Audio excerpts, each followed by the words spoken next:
அனைவருக்கும் வணக்கம்.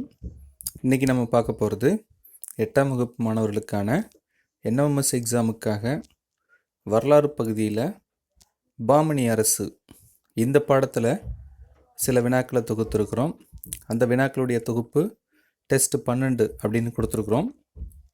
இது என்எம்எஸ் எக்ஸாமுக்காக மட்டும் இல்லாமல் TNPSC, TET, TRB, police exam எழுதக்கூடிய அனைவருக்கும் இது பயனுள்ளதாக இருக்கும். வாங்க பார்க்கலாம். 1. பாமணி அரசு ஆட்சி செய்த பகுதிகள். மகாராஷ்டிரா மற்றும் கர்நாடகாவின் சில பகுதிகள். பாமணி சுல்தானியம் எங்கே ஆட்சி பண்ணுச்சுன்னா இன்றைய மகாராஷ்டிரா முழுவதும் ஆட்சி பண்ணாங்க. கூடவே கர்நாடகாவின் சில பகுதிகளை மட்டும் ஆட்சி பண்ணாங்க. அடுத்த கொஸ்டின், பாமணி அரசு தோற்றுவிக்கப்பட்ட ஆண்டு 1347. பாமணி அரசு தோற்றுவிக்கப்பட்ட ஆண்டு 1347. பாமணி அரசை தோற்றுவித்தவர் அலாவுதீன் ஹசன் பாமன் ஷா அல்லது ஹசன் கங்கு. இவருடைய பேரை அலாவுதீன் பாமன் ஷா அப்படி கூட சொல்லுவாங்க, அல்லது அலாவுதீன் ஹசன் அப்படின்னு சொல்லுவாங்க, அல்லது ஹசன் கங்கு பாமினி, இப்படி பல பேர்களை சொல்லுவாங்க. அடுத்தது, ஹசன் கங்கு தனது தலைநகரை எங்கு நிறுவினார்? குல்பர்கா. ஹசன் கங்கு பாமின் ஷா அவருடைய தலைநகரை நிறுவிய இடம் குல்பர்கா. அடுத்த கொஸ்டின், 1429 தலைநகர் குல்பர்காவிலிருந்து மீண்டும் எங்கு மாற்றப்பட்டது? பீடாருக்கு மாற்றப்பட்டது. குல்பர்காவிலிருந்து எங்கே மாற்றப்பட்டதுன்னா பீடாருக்கு மாற்றப்பட்டது. இந்த ஹசன் கங்கு பாமினி காலத்தில் குல்பர்கா தலைநகரம். அவருக்கு பின் வந்தவர்கள் எல்லாம் எங்கே மாற்றினாங்கன்னா பீடாருக்கு மாற்றிட்டாங்க தலைநகரை. அடுத்த கொஸ்டின், பாமணி வம்சத்தில் இடம்பெற்றிருந்த அரசர்களின் எண்ணிக்கை. பாமணி வம்சத்தில் 18 அரசர்கள் ஆட்சி பண்ணாங்க. அடுத்த கொஸ்டின், ஹசன் கங்கு தனது அரசை எத்தனை மாகாணங்களாக பிரித்தார்? 4 மாகாணங்களாக பிரித்தார். மாகாணங்கள்லாம் இன்றைக்கி மாநிலங்கள்னு சொல்கிறோம். இந்தியா 28 மாநிலங்கள், 9 யூனியன் பிரதேசங்களாக இப்போ இருக்குது. அதுபோல் அன்னைக்கு பார்த்திங்கன்னா பாமணி அரசை ஹசன் கங்கு எப்படி பிரித்தார்னா 4 மாகாணங்களாக பிரித்தார். அதாவது இப்போ இருக்கக்கூடிய 4 மாநிலங்கள் போல் அப்போ 4 மாகாணங்களாக பிரித்தாங்க. அடுத்த கொஸ்டின், பாமணி அரசில் இருந்த மாகாணங்கள் எவ்வாறு அழைக்கப்பட்டன? அந்த மாகாணங்களை என்னன்னு சொன்னாங்க அப்படின்னா தராஃப் அப்படின்னு சொன்னாங்க. மாகாணங்கள் எவ்வாறு அழைக்கப்பட்டாங்கன்னா தராஃப் என அழைக்கப்பட்டார்கள். அதுக்கப்புறம் அலாவுதீன் பாமன் ஷாவை தொடர்ந்து பாமணி சுல்தானாக பதவியேற்றவர் யார் அப்படின்னா முதலாம் முகமது ஷா. அந்த அலாவுதீன் பாமன் ஷாவுக்கு அடுத்தபடியாக வந்தவர் முதலாம் முகமது ஷா. அடுத்த கொஸ்டின், 1368 முதலாம் முகமது ஷா எந்த அரசருடன் போரிடுதன் மூலம் கோல்கொண்டா கோட்டை, பச்சை கலந்த நீலவண்ண கற்களால் செய்யப்பட்ட சிம்மாசனத்தை இழப்பீடாக பெற்றார்? வாரங்கல் அரசருடன் போர் புரிஞ்சார். வாரங்கல் அரசர் கூட போர் புரியும் போது அந்த முதலாம் முகமது ஷாவிற்கு கிடைச்சது கோல்கொண்டா கோட்டையும் பச்சை கலந்த நீலவர்ண கற்களால் செய்யப்பட்டுள்ள ஒரு சிம்மாசனம். இந்த சிம்மாசனத்தான் அனைத்து பாமணி சுல்தான்களும் சிம்மாசனமாக பயன்படுத்தினாங்க.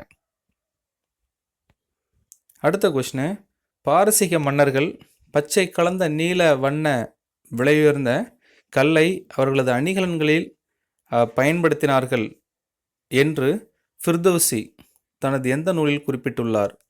ஷாநாமா. அப்போ ஃபிர்தௌசி எழுதிய நூல் ஷாநாமா. அந்த ஷாநாமாவில் என்ன சொல்லியிருக்காரு? பாரசீக மன்னர்கள், அதாவது பாமணி சுல்தான்கள், இவர்கள் பார்த்தீங்கன்னா பச்சை கலந்த நீலவர்ண கற்களால் செய்யப்பட்டுள்ள விலையுயர்ந்த கற்களை தன்னுடைய அணிகலன்களை அணிஞ்சிக்கிட்டாங்கன்னு சொல்கிறாரு. அடுத்தது, கோல்கொண்டா எதற்கு பெயர் பெற்றது? கோட்டைக்கு. கோல்கொண்டானாவே கோட்டை தான் புகழ்மிக்கது. அடுத்த கொஸ்டின், பாமணி அரசிற்கு வலுவான ஓர் அடித்தளத்தை அமைத்து கொடுத்தவர் யார் அப்படின்னா முதலாம் முகமது ஷா. பாமணி அரசை தோற்றுவித்தவர் அப்படின்னா ஹசன் கங்கு பாமணி. ஒரு வலுவான அடித்தளத்தை அமைத்து கொடுத்தவர் அப்படின்னா முதலாம் முகமது ஷா. அடுத்த கொஸ்டின், குல்பர்காவில் 2 மசூதிகளை கட்டியவர் யார் அப்படின்னா முதலாம் முகமது ஷா.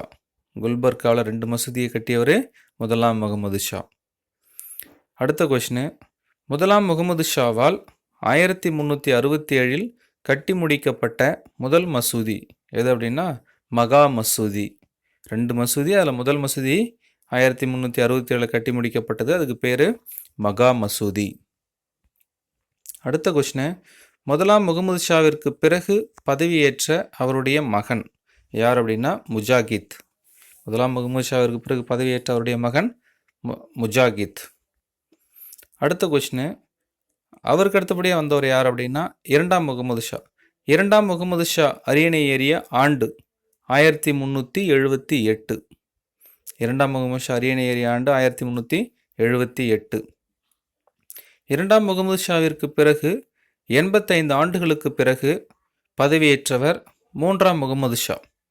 ஒரு 85 ஆண்டு காலம் ஒரு பெரிய கேப் வந்துருச்சு, அதில் சில குழப்பங்கள்லாம் வந்துருச்சு. அதுக்கு பிறகு பதவியேற்றவர் யார் அப்படின்னா மூன்றாம் முகமது ஷா. மூன்றாம் முகமது ஷாவின் பிரதமராகவும் ஆளுநராகவும் விளங்கியவர் யார் அப்படின்னா மஹமது கவான். மூன்றாம் முகமது ஷாவினுடைய பிரதமர் மஹமது கவான், மூன்றாம் முகமது ஷாவின் ஆளுநர் மஹமது கவான்.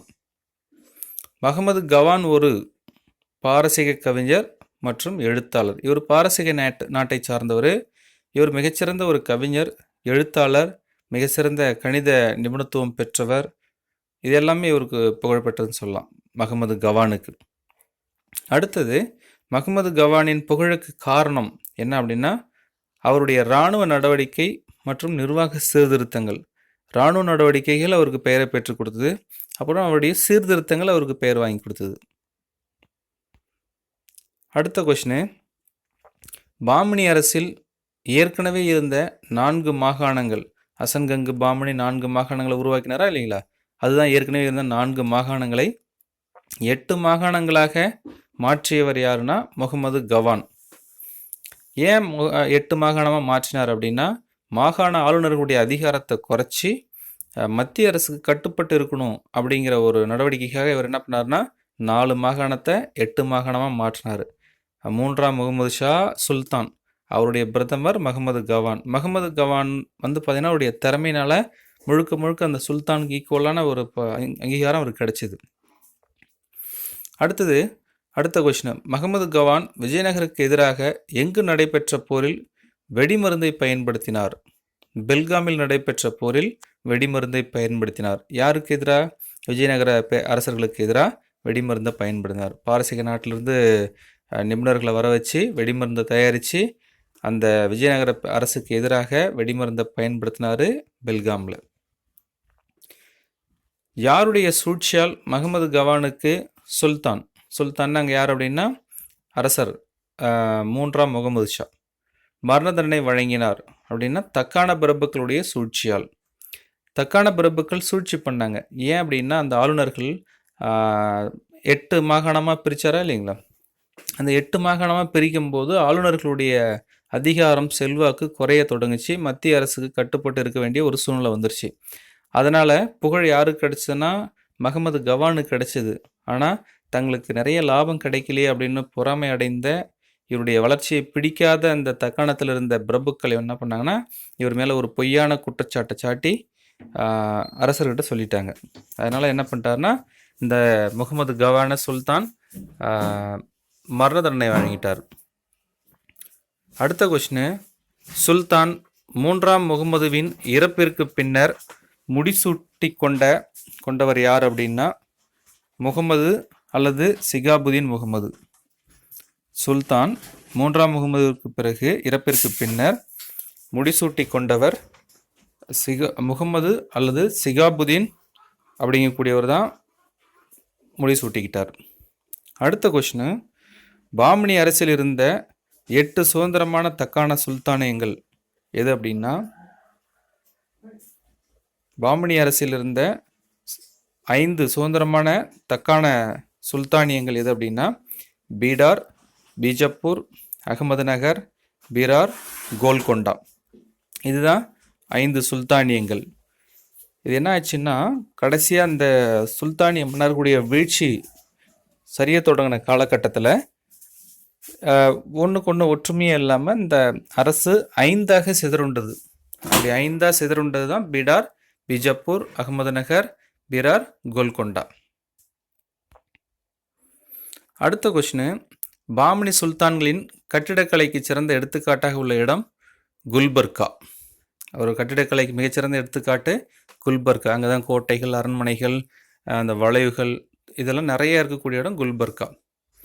அடுத்த கொஷினு, அலாவுதீன் கில்ஜியின் படைத்தளபதிகளில் ஒருவரான ஜாஃபர் கான் என்பவரின் முயற்சியால் முகமது கவான் கல்வி கற்ற இடம் முல்தான். அப்போ சிம்பிளாக கொஷின் பார்த்தீங்கன்னா, முகமது கவான் கல்வி கற்ற இடம் முல்தான்.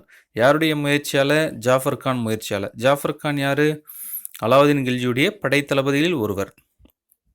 சரி, அடுத்த கொஷினு, பாமினி அரசின் 8வது சுல்தான் யார் அப்படின்னா சுல்தான் ஃபிரோஷ். பாமினி அரசில் 18 சுல்தான்கள் ஆட்சி பண்ணாங்க. அதில் 8வது சுல்தான் யாருன்னா ஃபிரோஷ். அவர் பார்த்தீங்கன்னா ஒரு சிறந்த மொழியியல் அறிஞர் மற்றும் நல்ல கவிஞராக இருந்தார். யார்? ஃபிரோஷ்.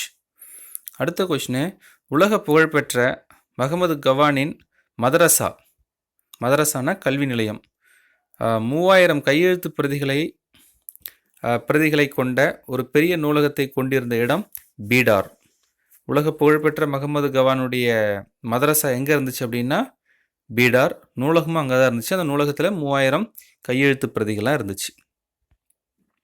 அடுத்த கொஷினு, பாமினி சுல்தான்கள் காலத்தில் இருந்த அமைச்சர்களின் எண்ணிக்கை 8 அமைச்சர்கள். பாமினி சுல்தான்கள் காலத்தில் எத்தனை அமைச்சர்கள் இருந்தாங்கன்னா 8 அமைச்சர்கள். இப்போ எப்படி மராத்தியர்கள் காலத்தில் அஷ்டபிரதான் இருந்தாங்க, அதே போல் விஜயநகர காலத்தில் 8 அறிஞர்கள் இருந்தாங்க, அவங்க அஷ்டதி கஜங்கள் இருந்தாங்க. அதுபோல் பாமினி சுல்தான்கள் காலத்தில் 8 அமைச்சர்கள் இருந்தாங்க. அடுத்த கொஷினு, அரசருக்கு அடுத்த நிலையில் துணை அதிகாரியாக செயல்பட்டவர் யார் அப்படின்னா வக்கீல் உஷ் சல்தானா அல்லது அரசின் பிரதமர் அல்லது முதலமைச்சர். அடுத்த கொஷினு, நாட்டின் பிரதம மந்திரியோடு இணைந்து செயல்பட்டவர் யார் அப்படின்னா பேஷ்வா. நாட்டின் பிரதம மந்திரியோடு இணைந்து செயல்பட்டவர் பேஷ்வா. அடுத்த கொஷினு, மற்ற அமைச்சர்களின் பணிகளை மேற்பார்வையிட்ட அமைச்சர் யார் அப்படின்னா வஷிரி குல். 8 அமைச்சர்கள் இருந்தாங்க. அந்த மற்ற அமைச்சர்களை மேற்பார்வை செஞ்சவர் வசிரி குல் அப்படிங்கக்கூடியவர்.